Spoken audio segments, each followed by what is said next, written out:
Salam değerli izleyiciler, 19 Aprel 2025-ci il bu şəxslər 5 il tez pensiyaya çıxacaq. Rəsmi açıqlamanı diqqətinizə çatdırıram. Videonu paylaşıb burada üstə gəl işarəsi görürsünüzsə, vurun ki digər materiallarımızı da izləyə biləsiniz.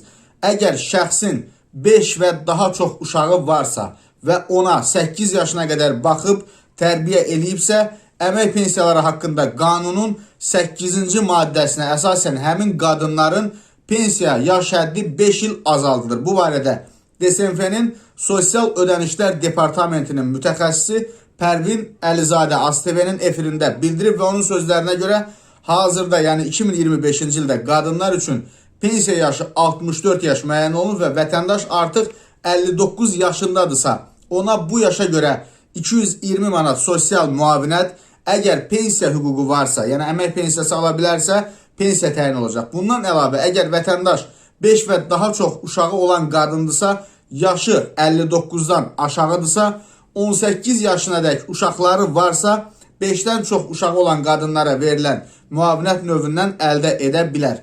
Digər halda, əgər vətəndaş əlilliyi olan uşağa baxırsa, ona da yenə 5 il güzəşt tətbiq oluna bilər və belə deyək, bu paralel aparılır. Ya qadının 5 və ya daha çox uşağı olmalıdır, ya da əlilliyi olan uşağa baxmalıdır ki, pensiya yaş həddi 5 il azaldılsın.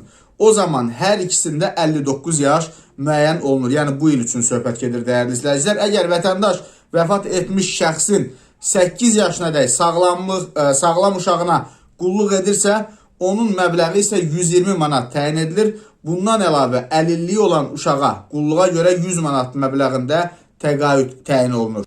Değerli izləyicilər, növbəti videomuzda əmək pensiyaları haqqında qanunla bağlı daha bir vacib məlumatı diqqətinizə çatdıracaq və bu videonu bəyənib paylaşıb abunə olun ki, növbəti materiallarda da bizi izləyə biləsiniz. Sağ olun.